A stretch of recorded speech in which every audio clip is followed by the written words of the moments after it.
What's going on, YouTube? Bacon here bringing another video. This one going to be my Season 4 draft recap for the VPL.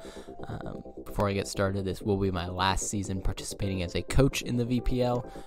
I've thoroughly enjoyed playing this league to this point. It's been my favorite league to play in just because of the personal relationships I have with the players in it.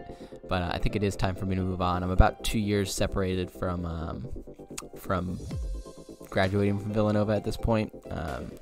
So I think it's time to pass it on to the people who are currently there and some of the more recent alumni to keep the tradition going. When Don and I started this league about a year and a half ago, I was really not expecting to get more than like 8 to 10 people at most. And then we ended up getting the full slate of 16 the first go around, and then have been able to continue with 16 for seasons 2 and 3. And then this season we not only have 16 players in the main league, but we have an additional 16 players participating in the developmental league. So really more than I could have hoped for the league to obtain at this point. And really just proud of how the league has gone and grown, and hopefully it continues to do so. And thank you to everybody who has played in any season of the VPL, including this one, and who will hopefully continue to play and kind of keep the tradition rolling. I'll still be around. I'll be able to help out coaches and things like that with drafting, with prepping, mock battles, whatever. I'll be able to act as kind of a council member still if they'll have me, but otherwise I will not be playing any further in the VPL. I'll still be playing in other draft leagues, but just no longer in the VPL. So without further ado, let's get into my draft strategy for this season. Last season I kind of came in with the wrong mindset of I need to draft things that I haven't used before, and that really cost me. Like, I came in and drafted Tapu Koko last season and had the opportunity to pair it immediately with Kyurem Black, and instead of drafting Kyurem Black, I drafted Zygarde, and the team just kind of went to shit from there, and I ended up actually dropping Zygarde later in the season for Kyurem Black anyways. So I think this season the goal was more to use things not just that I want to try out, like new things I want to try out, but to not just out of hand dismiss things that I've used in the past, because I've used a lot of Pokemon at this point in my draft league experience, even just over the past year of playing. It's been my entire draft league experience, but I've used a lot of different Pokemon, and a lot of the Pokemon that I've drafted are Pokemon I consider to be very good in the format anyways. So to be dismissing all those out of hand just because I've used them before, I think is no longer a viable draft strategy. So now we're looking to kind of mix in new things while also kind of leaning on some older crutches that I've used in the past and have enjoyed using. So with that in mind, my first pick was the 6th overall pick in the draft. Obviously, at the top of my draft board was Celesteela, but that got taken a first overall pick. Also, things I was looking at were the Mega Lotties, Mega Diancie, Jirachi, were all things I was looking at as well. And they were all still on the board when my pick came around. But what I ultimately ended up going with was the last thing that was on my mind coming into the draft, which was Victini. So for those of you who have been watching my other videos, you'll know that the Villanova Victini are the team that I've been using in the ABC and the MWPA. I've been using the Villanova Victini, which were coined by AJ. Shout out to AJ for coming up with the name in the first season of the VPL. But I've been using the Villanova Victini out there as well, but I've never actually drafted the mascot. So we've got Victini here, V's up for Villanova. Victini's just a monster. Like, it's a great offensive threat on the physical side alone. Like, U-turn, not Blue Flare. U-turn, V-create, Bolt Strike, and then either Zen Headbutt or Brick Break or something. It's a pretty standard Victini set. You can run Choice Scarf, you can run Choice Band, and boom, you've got a Victini that'll be effective in a match. But where it really gets to shine in Draft League, and I think something that's often kind of overlooked, is that it has a great special move pool as well. It gets things like Thunderbolt, things like Blue Flare is kind of a nice complementary fire-type move for it. Shadow Ball, Grass Knot, I believe. Glaciate. It gets some nice special coverage options, Dazzling Gleam, that I can use to effectively break through teams as either a mixed set or a fully specially offensive set. Can be super viable for Victini, and if you're really feeling cheeky, you can run like Trick Room, V-create Victini, and try and sweep with it late game or break through a few mons with it at least. So I really like the idea of using Victini this season. Even though it doesn't really offer the team much utility, it offers the team a lot in terms of offensive potential. So great kind of core piece to start building around. That's kind of what I like for my tier 1s anyways, is a more offensively threatening type mon, and Victini definitely fit the bill. Next up here, we've got another Pokemon I've been wanting to use is Alduin the Hydreigon. So Alduin obviously being the dragon from Skyrim. If you haven't played Skyrim, you need to play Skyrim. But Hydreigon here coming in with a nice dark and dragon typing. Great complement to Victini. Victini obviously pressures opposing steels and even fairy types pretty well for Hydreigon. And Hydreigon itself can pressure those with Flash Cannon and Fire Blast, but for the most part, you just want to be spamming Stab with Hydreigon, coming off a base 125 attack stat, and you can run Life Orb, you can run Expert Belt, you can run Choice Specs, whatever, just to get some more damage out of it. Hydreigon can just hit really, really hard with its Dark and Dragon Stab, and has some nice coverage to boot, which is nice. It also gets things like Superpower on the physical side to help break through opposing Dark types, or things like Blissey that would otherwise wall you. Hydreigon does have a decent physical move pool to help deal with those, coming off of a decent 105 base attack stat. It complements Victini really nicely in terms of them forming a nice U-turn core here to start out with. Victini and Hydreigon, they can kind of bait in their each other's checks and then blow them away, basically. So Victini can lure in things like weaker water types, can lure in weaker psychic types, or bulky type mons in that aspect, offensively weak Pokemon that Hydreigon could just take advantage of and blast off Dark Pulses and Draco Meteors and things like that. And then conversely, Hydreigon can bait in something like a Steel type or a Fairy type for Victini to just come in and click V-Create. So really nice offensive synergy between the two, and even pretty decent defensive synergy if we're being honest. Like, not the bulkiest Pokemon in the world, but they do have some good natural bulk. Victini, of course, being base 100s across the board, and Hydreigon having 92, 90, 90 with a Roost option as well. Decent bulk on both ends for these Pokemon, and of course they both just hit really hard. So good offensive core that's also not too frail. Speed tiers not so high, like base 100 for Victini, base 98 for Hydreigon, a little bit crowded, but Hydreigon can take advantage of the fact that Victini is going to force my opponent to run max speed on their other base 100 Pokemon to try and force a speed tie with it. Hydreigon can creep down to whatever their next fastest Pokemon is, things like base 90, base 85. I can get some extra bulk out of it, or even some extra damage output if I can afford to run Modest in a given matchup.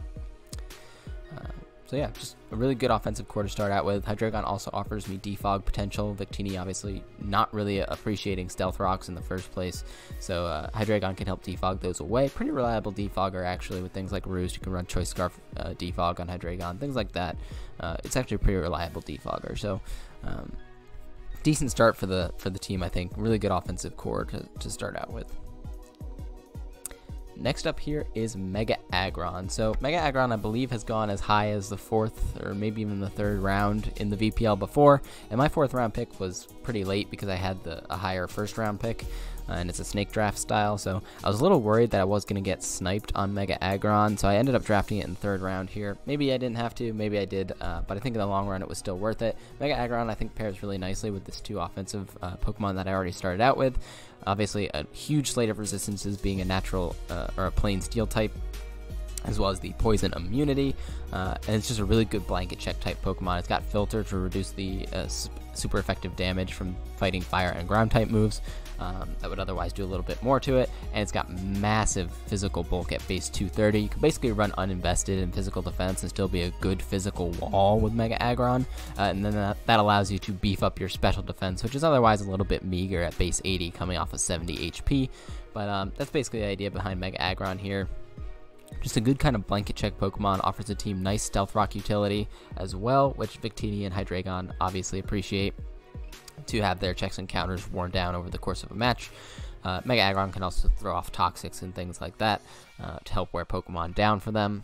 Just a really good utility type Pokemon here. It does have Roar, so Pokemon can't set up in its face, but it also gets really good coverage and a base 140 physical attack stat, which is no joke. So it's not setup fodder, is Mega Aggron. So a lot of walls fall into that role where they can get shut down by Taunt, or they can get shut down by bulkier Pokemon that really just don't care if they get hit by a more passive walls type of Scald and things like that.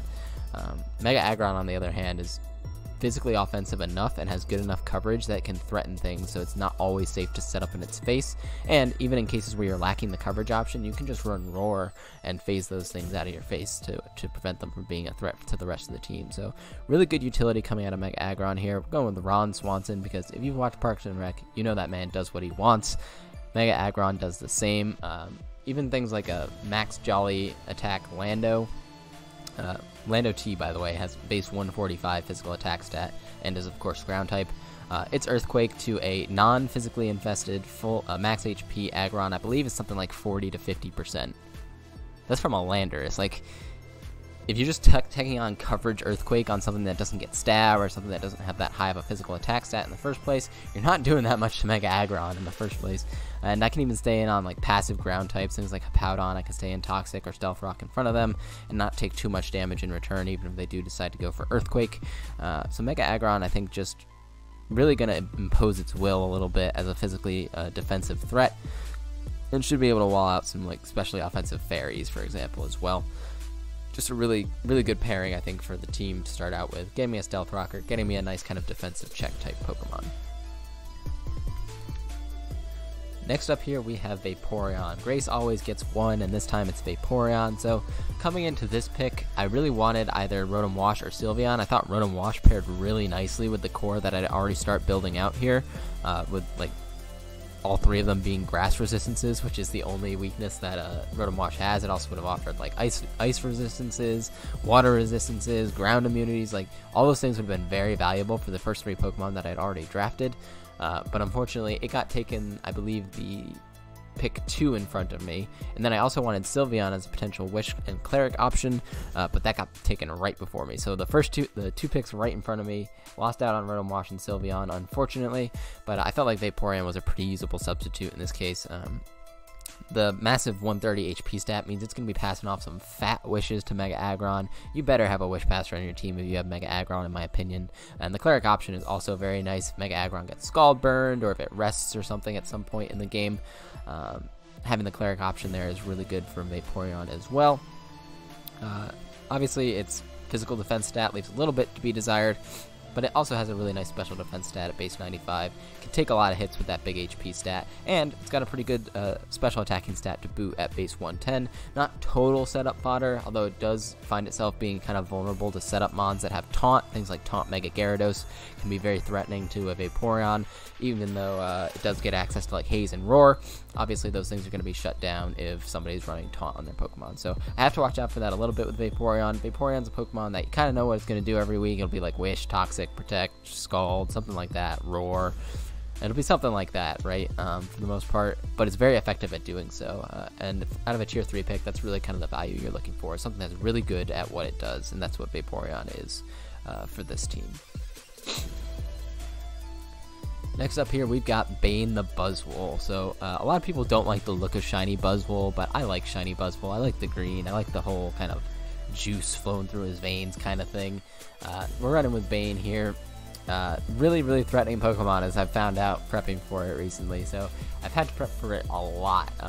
The MWPA and VPL finals, I think I had to prep for it the same week. And I also had to prep for it in the ABC once or twice, I think. So just a really threatening Pokemon in general.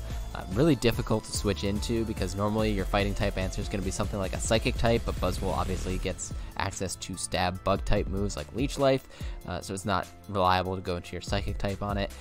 Things like sub Focus Punch Buzzwole can put dents in teams. Even sub Z Focus Punch Buzzwole can hit really hard on teams that don't have good fighting type checks.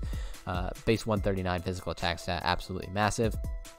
But not to be overlooked are its also base 139 defense stat with base 107 HP. Means it can be a really reliable physical wall for things like Kartana, things like Heracross, although Kartana might get Aerial Ace or something like that. Actually, they both might get Aerial Ace. Whatever. It's still going to be a pretty reliable switch into those things because of its massive physical bulk, and it can run Roost, so it can come in over the course of the match, take hits, Roost up, and get itself back up to full.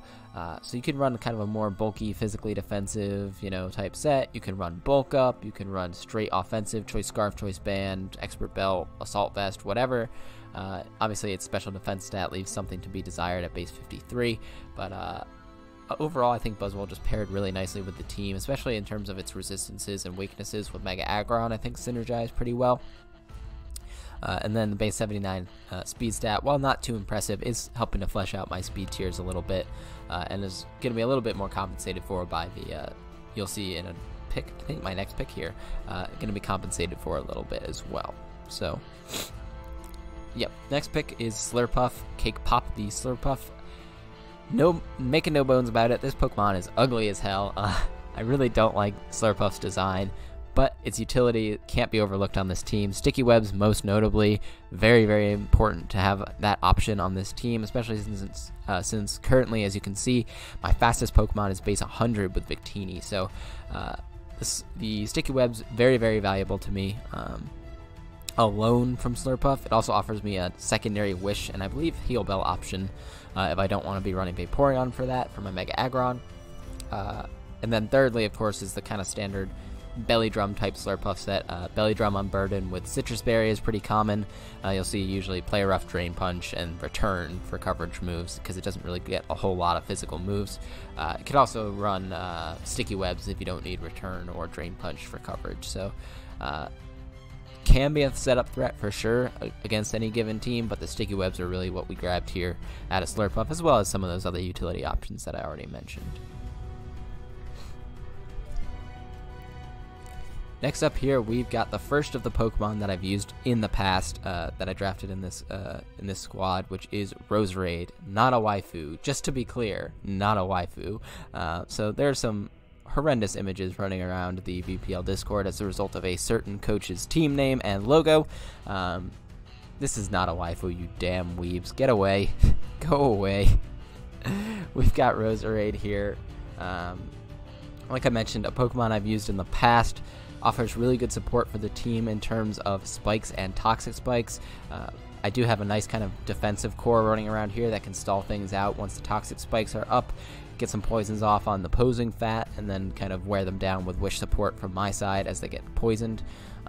Spike support is also really good for offensive teams, which otherwise wouldn't appreciate switching in and out on a lot of hazards.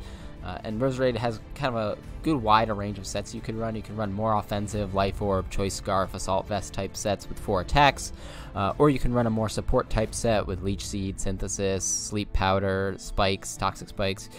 You can be a little bit more conservative with Roserade in that regard. It has 2 great abilities in Natural Cure and Technician. Natural Cure makes it a really nice switch in for things like Will-O-Wisp. You could switch in for things like Scald. You don't really have to worry about getting status. You can just switch out and heal off the status. Technician is really nice because it often relies on coverage in the form of Hidden Power. Hidden Power, of course, being a base 60 damage move, will get buffed to base 90 from the Technician boost. Things like HP Fire for Scizor, things like HP Ice for Landorus. Very valuable to have the Technician aspect there with Roserade. So felt like it fit really nicely on the team. As I mentioned, I have used Roserade before in Season 1 of the VPL, but I thought it fit quite nicely on this squad. Next up here is the second of the 2 Pokemon that I had previously drafted, this one being Pioswine, which I believe I had in Season 2 of the VPL. Pioswine is one of the best Tier 5s in the league, in my opinion. Pioswine is right up there.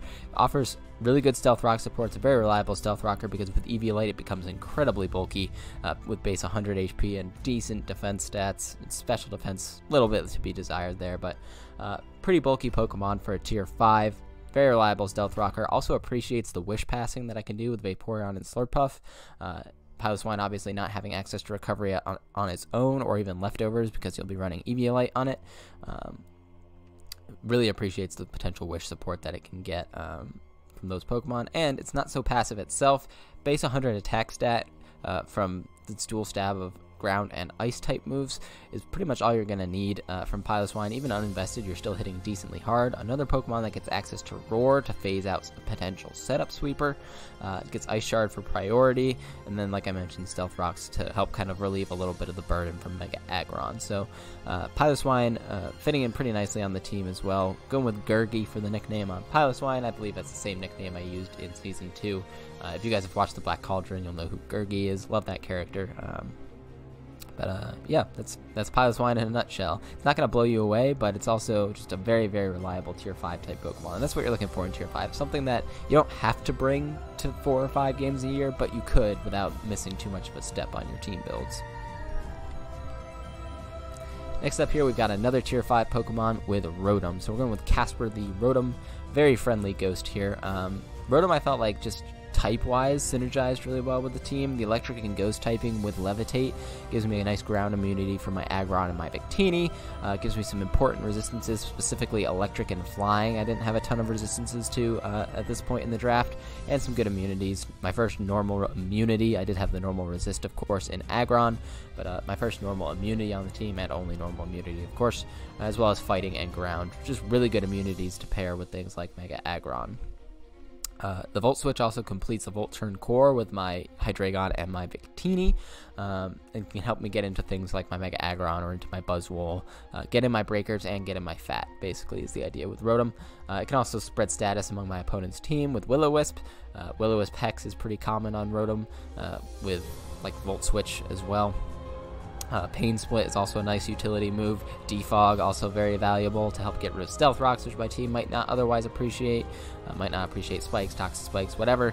Rotom's a pretty decently reliable defogger, even though its stats aren't so crazy. Just kind of a nice pairing on the team. And again, it's a tier 5 Pokemon, so it's not something I should be relying on coming particularly frequently, but it's something that can fit into my team build. Like, I can already see how it would fit into some team builds going forward. And it's kind of just got some decent utility for the team. So kind of excited actually to use Rotom, something I haven't used in the past. Tier 5 is just mostly garbage in the first place, but Rotom I think is one of the gems that's floating around down there. Next up here we got Cranky Kong the Kamala. So you'll have recognized this slide from the previous draft. I did draft Kamala in Season 3 and very promptly dropped it. The problem with drafting Kamala last season was I put way too much defensive capability pressure on it. Like, that team that I drafted last season was extremely offensive, so Kamala ended up falling into roles where it was trying to check things like Tyranitar, which it just can't do. Like, Kamala's not that bulky that it can do that. So it fits pretty nicely on this team, though, where I got a nice defensive backbone already. I don't have to run more defensive variants of Kamala, and even if I do, they'll be a little bit better protected. With all the Wish support on the team, this actually gives me another Wish option with Kamala here, and it's a good Rapid Spinner because it's immune to Toxic Spikes with its ability Comatose. It can't be poisoned or burned or anything like that because it always acts as if it was sleeping. So it's a pretty reliable Rapid Spinner for the team, which is good for me because I do have a couple Hazard Stack mode options with Roserade and Slurpuff, and of course Stealth Rocks from Mega Aggron and Pioswine. Having Rapid Spin I felt like was very valuable considering my team generally does not appreciate Rocks being up anyways, if only for the sake of Victini. I generally would want to be able to at least have the option to remove Stealth Rocks myself without having to remove the hazards that I've set on the opposing side of the field. So Kamala I felt like paired pretty nicely in that regard, and it's actually also got a pretty nice physical attack stat at base 115. Banded Last Resort Kamala is actually a big threat for teams that don't have good normal resists or immunities, so people may have to watch out for that set going forward, but bulkier type sets of Kamala are also very valuable on this team. The U-turn initiative is again pretty nice. I can get off some slow U-turns with this Pokemon. Assault Vest Kamala is a pretty reliable Rapid Spinner as well. Just kind of a good Pokemon I think to pair with the rest of the squad. I'm glad I drafted it again because I felt really bad that I had to drop it almost immediately last season, but I do think it does have some viability in draft that is a little bit unexplored, so I'm glad enough to pick it up. And you'll notice I have 180 free points left over, which is enough for another tier 1 Pokemon. So once again coming through with the last round tier 1, we got Tornadus Therian form, Bird Brain the Tornadus. So pure flying type Tornadus I believe is the only Pokemon in the game that has a pure flying type, if I'm not mistaken, which means that it does keep its fighting resistance, which is very important for this team.